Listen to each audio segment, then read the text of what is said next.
All right. So here is what the Americans and the British have for you, all poor Zimbabweans and poor Southern Africans and Africans in general.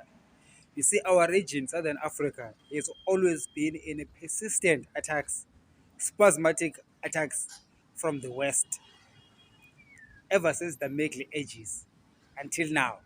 So these attacks are constant. I've been telling you that we're at war, and the war is consistent. And the war is not against government; it's against governance. It's against the people themselves. So you see, in Zimbabwe and across the whole southern region, southern African region, the plan is to keep the people poor. They must stay poor, and therefore on an international level, they will allow the corrupt governments to stay in power. First of all, they propel them, they put the dictators in power there who are obviously corrupt. They will choose the corrupt guys and put them up in power, and they will keep them there. And then after that, because they will be corrupt anyway, then they will sponsor an opposition party that is going to challenge the corrupt ones. But that opposition party will never be allowed to win. Do you know why? Because they're not corrupt. Unless if they prove to be corrupt, even still, it will be difficult for them to win. The ones in power, as long as they are, actually what they do is they look for the most corrupt of the two. The most corrupt is kept in power, is still protected by international law and what not. So as you can see that uh, people always talk about after liberation, most African countries, most of their economies deteriorate. Okay, that is by design. It's by design. You can see here in the context of Southern Africa, Rhodesia used to be one country, Zimbabwe, Zambia, and Malawi used to be one country. But when the British were feeling the pain after the World War II, remember, after the World War II, they were not able to keep their colonies. So there was this global push for African independence. So they had to dial down, and the white population, the British population, had to settle in Zimbabwe. So the Rhodesia. So northern Rhodesia became Zambia, and Malawi also got its independence. Ever since that time, Malawi and Zambia were late to fall. So Zimbabwe lingered on together with Namibia and South Africa. But after a while, South Africa also got its independence, and later on, a few years later, the whites in Zimbabwe, the British, remember the theme here is a British attack on Zimbabwe. The British white people were driven out of the farms by Robert Mugabe, actually by the war veterans. And Robert Mugabe had to capitulate. So they came down to settle in South Africa. So right now they are settling down in South Africa. You will see that in Southern Africa, the countries that are operating better is South Africa, because the settlers they are in there, and the global powers have allowed South Africa to succeed. Zimbabwe, by the way, and Zimbabwe have been let down to fail. You have allowed South Africa to succeed because they are currently occupying South Africa. Their white descendants are occupying South Africa. That is why the ANC is not allowed to be as corrupt as ZANU-PF. The ANC is only allowed to be as corrupt to the extent to which they can destroy black South Africa, but not to the extent to which they destroy white South Africans. So, of which one could look into this ESCOM debacle and say, perhaps some comrades in the ANC think that if you are going to force our hand to destroy black lives but keep white economies, how about if we just crush that ESCOM and destroy white industries so that they can get out of South Africa? That is actually that's what would make sense to me, why the ESCOM is in ESCO troubles, because it's a political attack, and for me the only reason why that could make sense is if it is an attack on the white industries, because the comrades will be saying, okay, so if you're gonna settle in Africa and you are sitting comfortable, the only way to politically outmaneuver you is to crush you economically, make South Africa a living hell for you, and then you go to Australia or New Zealand, wherever it is that white people go to. So you see, so now their plan, their British plan, it's a British plan, American plan, white people, British, American, South Africans, the same thing. Their target is one thing, the black Africans. Okay. So they have come here, they're doing that. So they keep this South Africa works for the purposes of the white population. So the moment the white population leaves South Africa, ANC will be cascaded down to the abyss. ANC will just be as terrible as ZANU PF, and they will not be, and there will be no restraint. Remember, ANC is an entity. Okay, ANC is not a person, it's an entity, it's an organization. Persons enter that organization. So the persons that are allowed to take over the organization of the ANC are the persons that they see that will be able to crush their white fellow black South Africans, but not allowed, not to the extent that they crush the whole white economy. So that is why when Jacob Zuma did what he did, they had to remove him because Jacob Zuma did well. He crushed black people, but he was not allowed to crush everything, including white people's things. Cyril Ramaphosa is also doing a good thing. He is not improving black people's lives, and he's crushing everything. It looks like he's crushing whites. The moment he start crushing too much of their white economy, they will remove him and put someone else. But as long as the whites stay here in South Africa, the economy will still be fairly good for the white economy, but terrible. It's gonna get worse and worse for the black economy. So we're gonna have an increase in income inequality in South Africa. But then the income inequality in Southern Africa is already pronounced, and it's going to carry on because we have got these few black elites who are allowed to succeed, and the rest of the populations to suffer because it is by design. By the way, it is by design. It's not anything else. But it's not anything else except that it is by design. I wrote some notes here. Uh, uh, So I said that in 1980, when Zimbabwe won its independence, the SA became the center of power and regional influence. ANC is helping and crushing the black dreams, just like ZANU PF is crushing the Zimbabwean dreams. So you see all of these things, how they come together. You see now at the moment, the minerals of South Africa, Zimbabwe, Congo, Zambia are controlled by foreigners, and yet the people of those native countries are suffering. They are led to be destroyed. Their education systems, everything else, is just destroyed.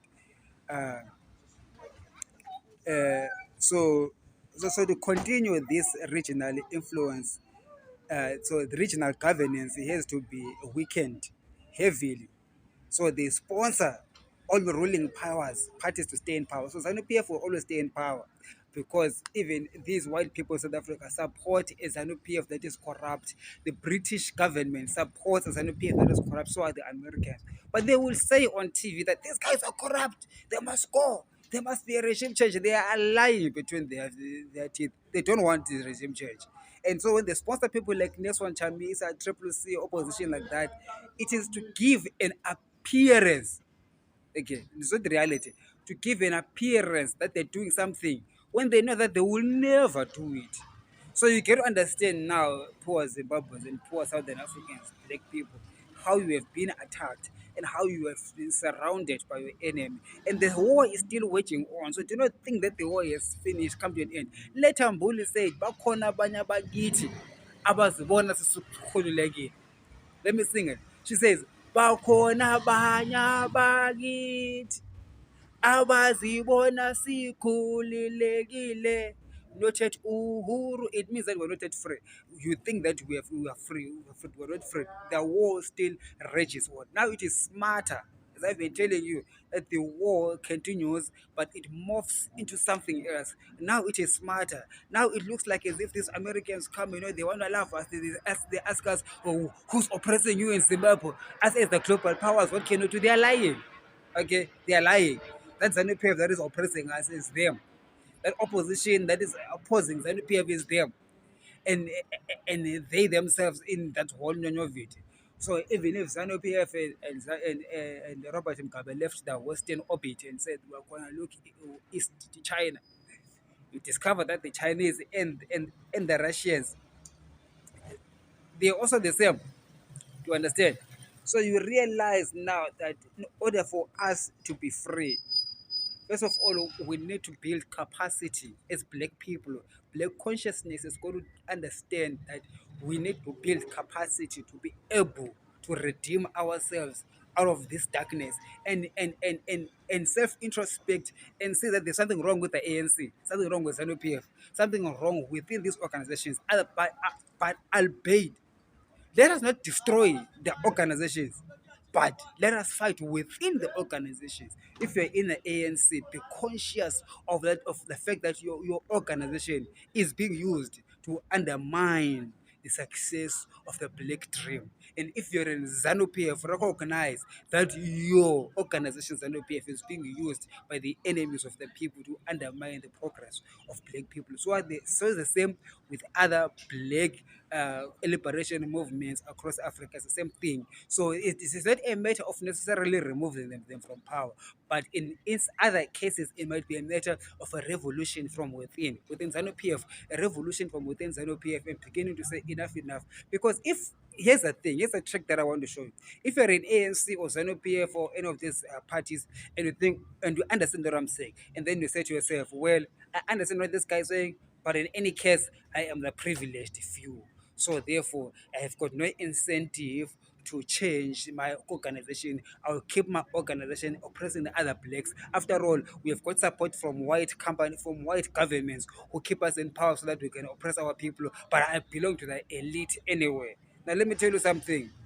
Those that very same white elite is just using you for the time being. They don't want you to succeed. They don't want you to be rich. None of you will keep your wealth. How many of you know of the wealth of Mobutu Sese Seko right now? All the president from Zaire, the president from Uganda, what's his name? Come on, man. Come on. The names are, okay, I'm forgetting the names. All of those guys, they stole what they stole, but are their children rich? No. All the wealth is gone. Why? Because these guys are very clever. When they use you to loot South African resources, loot Zimbabwean resources, you go and bank in their banks. Whether you're banking in Singapore or wherever, globally, all of those banks, they're theirs. Then after they're done with you, they slap with you with sanctions and what you said, and then they freeze those assets. You will never get them back.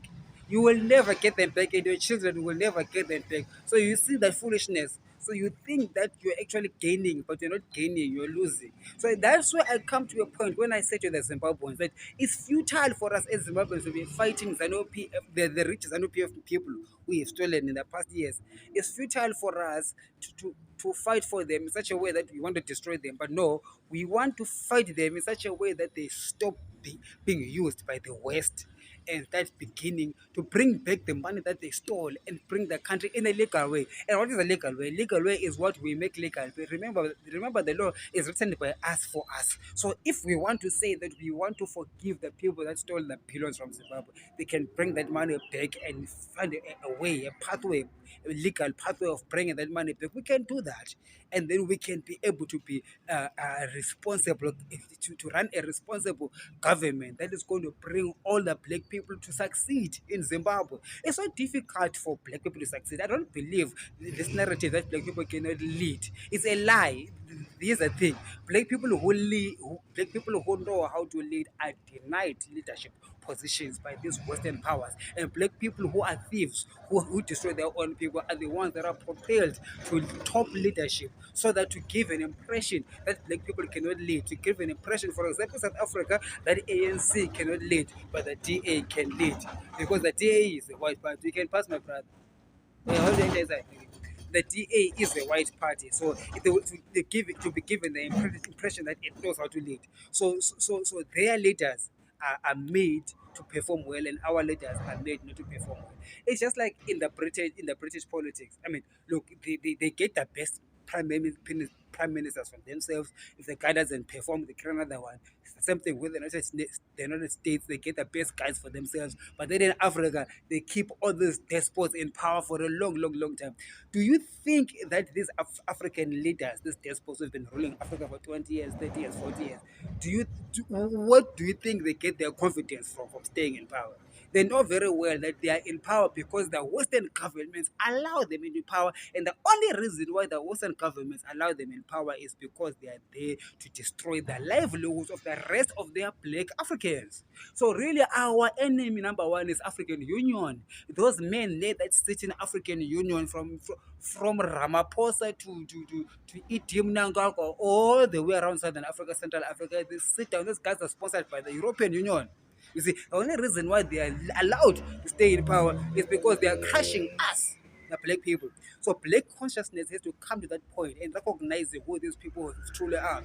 And black politicians in these organizations might begin right now to begin to think of how can we make a renewal within these organizations, because they're already organizations with a historical background, and therefore starting a new thing might be too cumbersome. So therefore, write on what is already there, write on what these Western powers have already legitimized. The Western powers already legitimized ZANU-PF, they've legitimized ANC, they've legitimized all the other liberation struggling things around Africa. So write on them and start a revolution within. That's one way of doing it.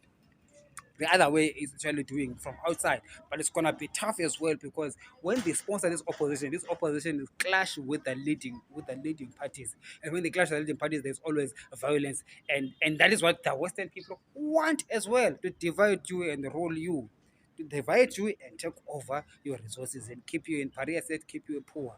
You understand? So we need to self introspect, even us as Africans. Do we have a heart for the people? Because if you are still heartless, the white people do not have to struggle finding any heartless Zimbabwean whom they can put in power, who's gonna carry on destroying his own people, because he's heartless and mindless. That's why I made a video last year. God sent me to make a video last year, and I was speaking to Jendana Chiwenga. That the Lord is saying, it's a good thing for a man to desire. It's a noble thing for men to desire to lead these people. But however, it's about the heart. If General Chiwenga also, okay, I'm done.